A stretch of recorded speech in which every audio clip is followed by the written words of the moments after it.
I'm not saying it's the same thing inside my mug every episode, but this is what's in it today. Today I'm a good girl. Today you're a good girl. Mm-hmm. Just today. Today I'm a good girl. Is that something you've been working on? No, it's because last night I wasn't a good girl. So today I have to be. And tomorrow I will be in the next 3 days. Yeah. For sure. Until next weekend. Then I need to start all over again. Just making sure my mic's on. Is your mic on? We don't want to make that yet. My mic's on too. I'm watching the little bars. I'm like, oh God, we're not going to make. So welcome back to our journey of the podcast. Yeah. And thanks for hanging in there with us. Yeah. As we move through all of our technical difficulties. We appreciate you. Maybe our technical difficulties have been a little extra as of late. Yes. In following suit. Yes. That is. So at least we're on brand. Yeah, totally on brand. So speaking of being on brand, so what I wanted to talk about today is self-care. Self-care. Self-care. Yeah. So I'm going to give a little bit of history lesson on what I found. And y'all, if you ever find that like my information is like inaccurate or like where the heck did she find that on the internet, by all means, correct me. I'm open to being wrong. You know what? That's cool with me. I love the sessions that you lead because you do all of this like research, and I just want to tell stories about myself and then lead into some questions. And so I love this because I learn.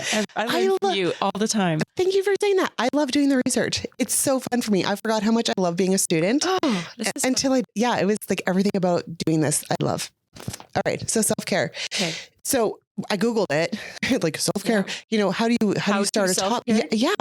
And like all of a sudden it was just like the history of self-care came up and I was like, self-care has a history? Oh my word. Things I never thought of. Yeah. I never would have thought. So my mind was a little bit blown by this. Thank you. Just in case it's blocking your beautiful face. Oh yeah. I mean, we wouldn't want to do that in my luscious side pony today. By definition, thank you. You were too. By definition, like in the actual dictionary or whatever, it says that self-care is the practice of taking action to preserve or improve one's health, own health. Okay. So that's how we view it today. We have different definitions of it. Probably everyone has its own definition, but let's see where it all started. Okay. Everybody has, I'll finish my thought. I think everybody has like their own love language when it comes to self-care. Yeah. And so, so we're going to talk about it. Now where is this born from? Like, oh my God, it goes, I'm totally jumping ahead. Yeah, no, it's fine. Yeah. Calm down, Leah. Calm down. Okay. I'm going to get there. So excited about self-care. Yeah. All right. We need to get her something to calm her down. Does anybody have anything? I had a Red Bull. That's probably the problem. Red Bull gives you wings. Yes, I have wings. No, just kidding. I know what we're talking about. Okay. So like a lot of the research that I do and the things I find, this also started way back in the time with the ancient Greeks. So a philosopher, Socrates. So I don't know a lot about him. Socrates. I'm pretty sure it's Socrates. He was a very popular philosopher, but he was very unpopular, if you know what I mean. So he had this idea that... I don't know what you mean. No idea? No. Like he created a new way of thinking about ourselves. So probably became more popular later as his ideas. But people were catching on. But not at the time. But the godly people didn't like him because... Yeah, because, it probably challenged their ideals of just do what we say. It makes it sound like we're picking on godly people. Yeah. We're not. We're not. That's all. We're not. All right. So his idea is that knowing oneself or self-reflection was important to the general well-being of all. And that an ongoing cognitive process is essential to our own thinking or to our own being or well-being. So back then, and much like it is now, actually, like when we think of some very basic level self-care practices, things like meditation, prayer, learning something new, or exercise were all things that were included in these things of self-reflection and self-knowing and things that you should do. He ended up being executed because of the way that he thought. The word was impiety. I think I'm saying that right. So basically not believing in God. Oh. Yeah. So upon his execution, a bazillion people tried to get him out of there to not be executed. And he's like, no, I'm good. Like, Wow. yeah. Like, let it be. Yeah. But he said, this is what he said. And so you've probably heard this phrase before. The unexamined life is not worth living. So that was him. And I think that's true. So it sort of starts with him. And this idea of thinking that we should be thinking about how we're feeling and how what we can do to improve ourselves. And he had this thing where it was like they almost called it an annoying way of asking questions. Where so you would really? Yeah, really. What do you think, Leah? Oh, and so what do I think? Yeah. So what do you think? I think that I don't know. It's really interesting because I think I'm still hung up on the fact that it goes back this far in history, but I guess. But why does it go this far back in history? Do you know what I mean? So if you keep asking the questions and asking the questions and asking the questions, I'm like, why are you putting me on the spot? Yeah, it's like, this is your topic, honey. Get off my dick. I will never. I am going to live there now. Anyway, so the cool guy, look him up if you're into that kind of stuff. I could go on and on and on, but the basics of like kind of what he had to offer, the journey of self-care starts with him, according to Google. So then as time went on, self-care, this is a long time ago. And then self-care becomes a topic again in the 50s.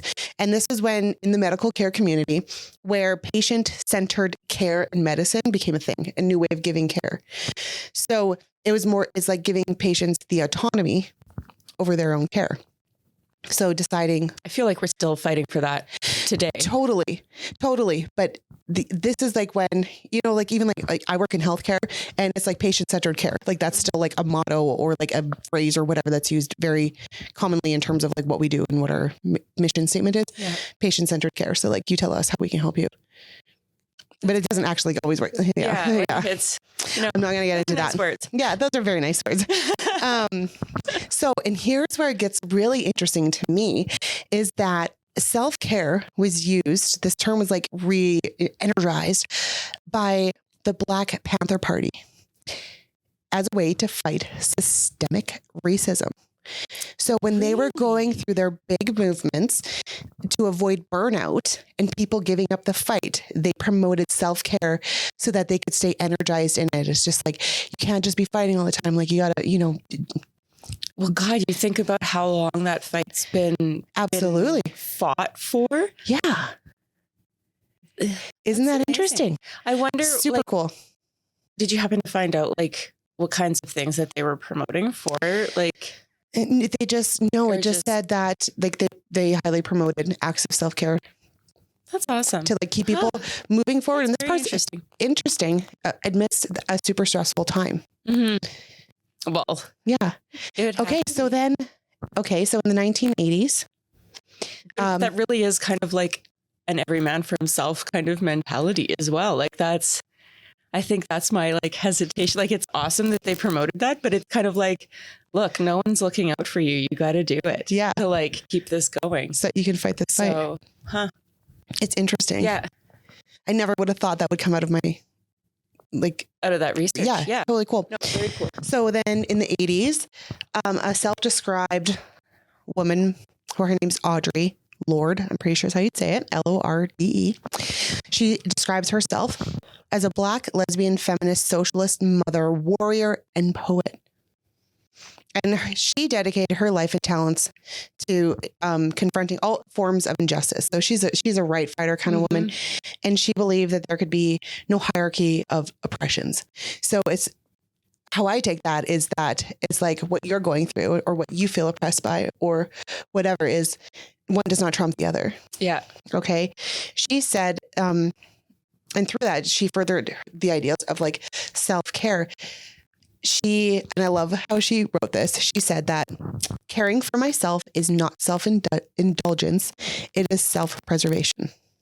That is, I have been accused of being accused is a strong word, but I've been told that I'm selfish sometimes, and it's not because I don't do things for other people, but I will take that time for myself, and I have been accused of being selfish, and I was like, is it selfish to self-preserve, knowing what you need. Yeah. Instead of going to someone else and asking someone else to fulfill that. Mm-hmm. And this is like part of like, we talked in a previous podcast about Glennon Doyle and this woman that untaming oneself is that we are taught to only do for others, that what we do for ourselves is selfish. And, through the acts of giving, when his cup is full, blah, blah, fucking blah. Right. And like it is. Well, I mean, when your cup is full, I do. Again, you're not attacking Christian folk. It just happens like that way. But we're not. I feel like those people that it's like, I'm not a racist, but if it's followed by a racist statement, you might. Well, I mean, like a conversation about organized religion is something we should maybe do one day, just to clear it up for everybody. What's that? A conversation about organized religion is probably, something that we could talk about one day and clear it up for everybody where we stand on it. And we're going to talk about our personal feelings and nobody else's about the church. Yeah. And that'll be good. I would love to hear other people's things. In the meantime, let's work on that self-care. Let's get back on topic here. So then things get a little bit quiet for a while. All right. So the 90s, it says they were pretty quiet. The economy was boosting. The Cold War had ended. People were generally happy. So it wasn't a high time of like nationwide unrest. And so, the need for self-care perhaps was not the same. And then the 2000s happened, predominantly 9/11. Yes. And that, that was global turmoil, unrest, all that good stuff. Yes. Not good stuff, all that bad stuff, I should say. So then the therapists at that time that were really dealing with the people that like were severely affected by the aftermath of all that, therapy-centered self-care approaches were the thing. And as specifically with people like with PTSD and stuff like that. And it was used to help the people heal about the things that they need to do to stay well and how they can frame this and all that good stuff. And then, it's never seriously gone away, but it's a term that's really been heard of in my life anyways, as of recently and say the last few years. Yeah. Q 2020. Yes. And the freaking F word. And it was all about the self-care and it was all about the self-preservation. Yes. And so this is interesting. Yeah. So this is basically the end of my research part of this. But okay, so now we're 2020 and it seemed to me at certain points where it was just like when people first started talking about self-care, it seemed like a little like trendy. Well, do you know what I mean? Like I'm just going to practice some self-care and go get my nails done today. It sounded like like an excuse. License. Like yes. But is it? Yes and no. I think like it's yes, it became trendy and it became like, the permission that we needed maybe instead of like the license or the excuse, maybe we needed to look at it as permission to finally go and do that. Because honestly, I had never heard the idea promoted to do self-care. I was a single mom for like self-care was holy crap. Could you imagine what I could have done with my life if I had understood the concept of self-care when I was single momming and and it's or like downtime, like in true downtime, not just like away from your kids' time, but like healing time. Yeah. And but it really wasn't until COVID that I heard of that. And in some regards, maybe I got too good at it. Same. Because now I'm a lady of leisure. And so... Yeah, it was the same for me. I mean, there were periods of that, especially, everyone went through a hard time. Yeah. Working in healthcare was a different perspective on that hard time. But like self-care things that I've done in the past, like I think I've actually always practiced self-care. And it just wasn't, I didn't feel good about it. Yeah. Until 2020, like you said, when permissions were given. Yeah. Because like, I love a good bubble bath and I will sit in the bathtub for an hour. I've always done like, the bath thing. I've always come home and had a bath right after work and just kind of taken that time. Now I have a bath with a glass of wine. Yeah, it's even better. I saw this meme on Facebook the other day and it reminded me of something funny my neighbor shared with me once. So like when my kids were little, especially then, but even I still do it now. Sometimes when I first get home from work, because like the work that I do is sometimes heavy and, you know, you carry a lot of concerns and worries and whatever, you care about the people that you help. Yeah. And I will often, like when I pull into my driveway at home, I'll often sit in there for a while. And I saw a meme today on Facebook that said, I don't care what anyone says, sitting in your car for 15 minutes, for 15 minutes before you go in is self-care. And I was just like, see, I've been doing it. And one time my neighbors, I do that is when I need to finish the song I'm listening to. Oh, that's a good reason too. Yeah. My neighbors once though, like husband and wife, and the husband says to her, like, why the hell is she sitting there for so long when she gets home? And she looked at him and was like, do you not remember what that was like? You're like terrified to go inside. Like, what do I have to do it here? The day was long enough. There's going to be so many questions. I cared for people all day. And I'm going to go care for little people. And I mean, it's a gift that have just been waiting for you. Totally. To solve all of their problems. Absolutely. I mean, don't get me wrong. It's a gift to be a mom, but, you know, it has its challenges. So what's your favorite way to self-care? Spend time with people. Is spend time with people. Yeah. It is recharging. I am an extrovert by nature, but so for my day job, when I travel a lot, I do a lot of trade shows and conferences and speaking events and stuff like that. And so it can be like people overload. Right. And we usually stay in an Airbnb with my coworker and I, and that allows us time, like collaboration time when we're off the clock, but like, you don't want to go to your bed. Like, you know, like I don't want to go and I don't want to awkwardly sit in someone else's hotel room so that we can like maintain conversation because it just doesn't feel appropriate. Yeah. Right? So now we've got like a living room or something like that or a kitchen table that we can like hang around with. But it also means that I never truly get to shut off at the end of my day. So at the end of like a 5-day work trip and I haven't had like true shutting off, it's like, I almost feel like a little bit of depression when I come home and I'll just basically go into my room. Like I'll work from home for the next couple of days or like if I don't have off days. And I just like that is my self-preservation is literally to like, maybe that's unhealthy that I have to like take to my bed for 2 days, you know? Well, and you know, it's funny, like as you're saying this, like self-preservation, it sounds like extreme. Like it sounds like there were things that should have been implemented before it came to self-preservation. Yeah. Yeah. You know, and I think the self-preservation thing came out of COVID because COVID was extreme. Yeah. Like we were being stuck in the same place all the time with the same people for extended periods of time is extreme. And so I don't know. It's very extreme. If I have to like not talk to you anymore and go for a walk around the block with. Is that what you're saying you want to do right now? Well, I don't know. Like, do you need to get away from me? I'm trying to like put my head back to like that time and like, what did I do when I was mad? Like, I would put my headphones on or like right now it's like -1 billion in Saskatchewan. And it was like when it's cold like that, Leahs do not like the cold. So I didn't go outside. Like that was not a thing I did. Yeah, it wasn't fun. Yeah. And so I don't know. It was like put your headphones on and blast music into your ear and try and live your best life. Out. I made a dance video. Well, I mean, now you put it out there. You have to share it. Well, stay tuned for that. It's on a different YouTube channel. It's on. Oh, it's already on. Yeah, it is on the YouTube. I love actually. It's on the YouTube. Yeah. If you case that I can't remember my other channel. It's really just like for us channel. Like, oh yeah. And it's got me and my partners like travel trips and stuff like that. But Best Life Living 336 or something like that. But there's like, there's a dance video there. Feel free to go. I am totally going to go check that out. Make me famous on the other channels here. Yeah. That is like exactly what I'm trying to do. I'm just here to promote your other channel. Yeah. Now I feel silly for bringing it up.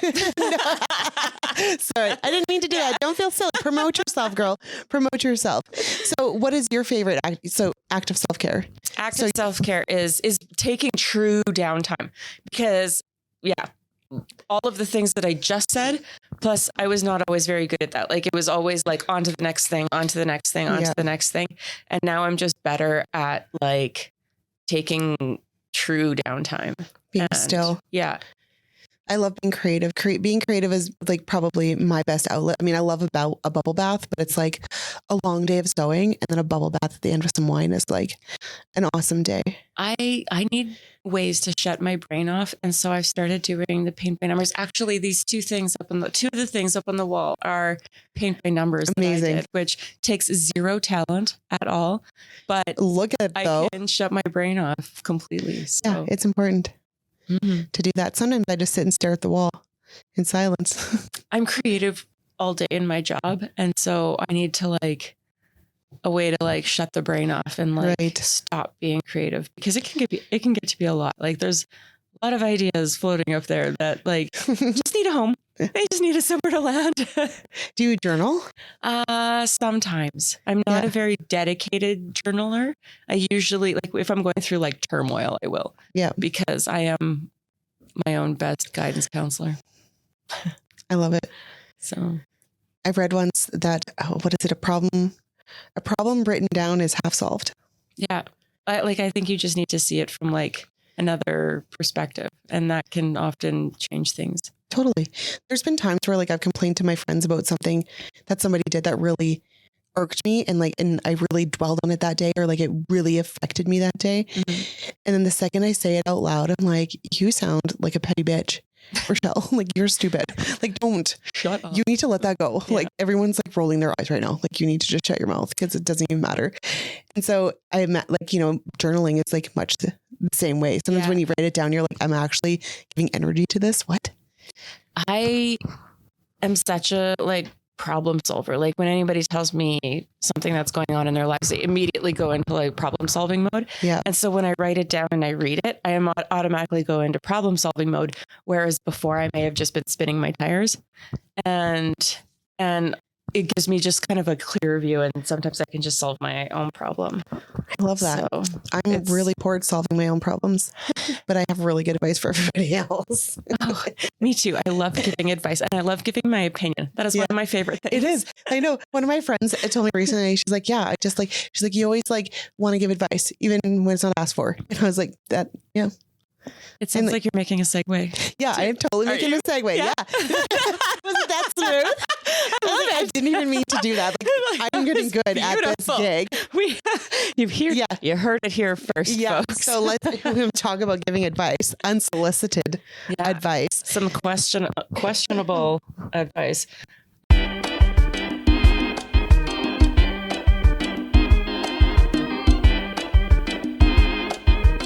If you haven't heard the podcast yet, we hold no responsibility over the results if you take any of our advice. Yeah. And like these questions come from, some people that might be a little bit unhinged. Our friends. Yeah. Family. Yeah, that's exactly where they come from. We're really looking forward, though, to getting some genuine good questions from all of you all listening out there. Please make sure you comment with your burning questions, and we will include it in future episodes. And we will give you the best advice that you never knew you didn't need. Mm-hmm. I love it. Is that a double, triple negative? Yeah. I'm like, I don't even know what that means, what you said, but it was good. Yeah, but they don't know either. And so let's give it to them. Let's go. Okay. I have a friend whose neighbor put a fence up between their properties. And when they did this, or they put up like a fence gate thing, and the gate is they share a driveway, and the gate is on the side of my friend's property. And then my friend's kids use that gate to access the back of like their house to like go to school or whatever's closer there, rather than walking all the way around the block. Like they use the back alley. Like a lot of people have access to their back alleys, but these people put a lock on their side. So essentially like her kids can't use it anymore. So is it obstructing their like right of access? No, they're just assholes. Oh, well, is the gate on whose property is it? It's the gate. So the gate is literally, I think it's between two garages. Okay. If I understand this right. Okay. And the kids used to. And one garage is theirs. And one garage, like. And does the gate go into like a common area in between, or just like a little, an area, like not even a common area. There's like a hallway between the two garages to the back alley. Oh, and they don't want people in there. Yeah. And apparently that was a problem for them. So they put a lock on the gate. Well, and these people also tried to like hit her husband one time, apparently. Oh my God. Well, it sounds like you could take the hinges off your half of the gate. Right? I don't cut it in half. Yeah. I would go hit him. Well, no, we don't. We don't condone violence. No? No. We're not going to do that. Frowned upon. Is it? It is. Oh. You have to be clever. You have to be clever about your vengeance. Well, not violent. Cleverly what? No. No. We're not going to go there. No. What is the answer? I don't know. I am. So there are some things that I am like super confrontational about. Yeah. And then there's other things that I'm like, I don't know, just walk around the fucking block. And so, right. And it would really depend on like whether that was my hill to die on or not. Like it's, how far do your kids have to walk now? Or like, did you ever watch that show, like Really Bad Neighbors or whatever? And it's all about like neighbors, like killing each other basically. I would start like throwing things into that like random hallway that like, I don't know, like sex toys that didn't work anymore and like stuff like that. And like, that's good. I would start like being really annoying about it. Yeah. And just be like, hey, that's no man's land. Mm-hmm. Like, like not in a littery kind of way because, that's still also like, frowned upon. Yeah. That's also frowned upon. But things that like, I would like put up signs or like, there's like so much petty shit that you could do. Yeah.